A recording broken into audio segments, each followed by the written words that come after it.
Diocletian is credited with creating the Tetrarch. Diocletian was once ruler of Rome, but not anymore. Diocletian was born to a low-status family in 244 AD.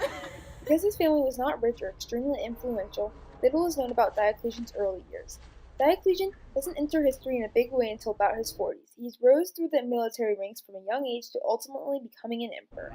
An emperor was first a soldier. Shocker. He served as an imperial bodyguard to Carus in Persia and served Numerian.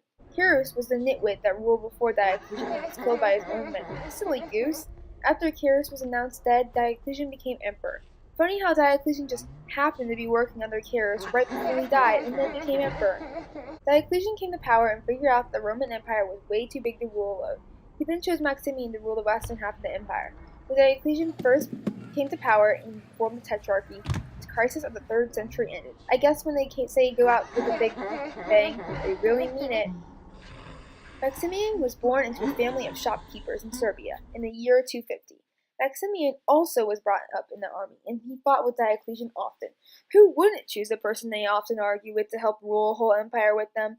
Even attended the election of Diocletian as emperor. Because of the bond these men had and their ability to work together, they ruled the empire as a diarchy until the introduction of Galerius and Constantius Chlorus as Caesar. Hold the phone, there was no flocking way Maximian was going to hand over his position as Caesar. But he did. Constantius Chlorus was born in 250 AD in Dardania.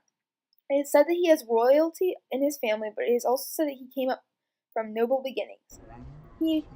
His bringing up is almost as mysterious as he is pale. He rose to the military ranks and is known as a very good military leader that recaptured Britain during his reign.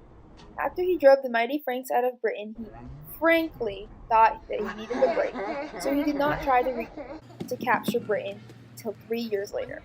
Because who doesn't take 3-year breaks?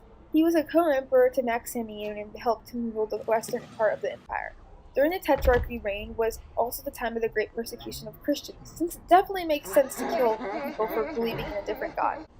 Diocletian was the one who first enforced it and made it a mandatory thing to kill Christians and destroy churches. While Maximian and Galerius followed Diocletian, Constantius rebelled and did not follow Diocletian's lead. Constantius did not think that it was right to kill people for who they believed in and did not kill any Christians in the portion of the land he was ruling over. It seems like he should be called Constantius the Savior instead of Constantius the Pale. Galerius, on the other hand, was born in Serdica around 260 AD to a Thracian father and a Dacian mother. Galerius originally became a herdsman after his father, but later became a soldier. Hey, have you heard about the man who became a soldier? Haha, good one. Galerius rose through the ranks, and in 293 AD he became co-emperor under Diocletian. Wow, another soldier who became emperor? Crazy. When Galerius became co-emperor, Diocletian sent him to attack the Persians, because Diocletian was so helpless and couldn't do that himself. Galerius attacked them but was not prepared and lost. We have Constantius the Pale, Diocletian the Christian killer, and now Galerius the loser. Doesn't seem like an end to a crisis. However, the second time Galerius attacked him, he lost again. Just kidding, he won. You've been pranked. To celebrate, he built an arch that has the events of the battle on it. Ah, yes, I finally won this battle. You know what I deserve? An arch. Genius. These 4 men ruled Rome until 305 AD when Diocletian retired. Diocletian convinced his friend and co-Augustus, Maximian, to retire, which he did reluctantly, because, he just loves giving up his power. When Diocletian and Maximian left, Chlorus and Galerius became the 2 men who ruled Rome, and were promoted to Augusti. The 2 men that were chosen to be Caesars under Chlorus and Maximian were Severus II and Maximius Daia. After Severus II looked over Maxentius, turmoil ensued. I guess you could say Severus was surusing some hate toward Maxentius. Maxentius was the son of Maximian and was emperor from 306 to 312. Up next on Who's Going to Be the Next Co-Emperor, we have the son of Maximian, Maxentius. Maxentius was part of the new Tetrarchy after Severus II passed over. Maxentius was discontent with Severus II's policies and ended up killing him in 307. Real shocker. Maxentius' father, Maximian, sought Constantine for help against his son. Great father he has there. Constantine was the son of Constantius. Constantine, Neus, Maximian, Maxentius. Real original names here. Maximian then tried to become emperor, because it definitely makes sense to also try to push your way back into power to help save Rome. However, Maximian died shortly after. Maxentius blamed Constantine for his father's death.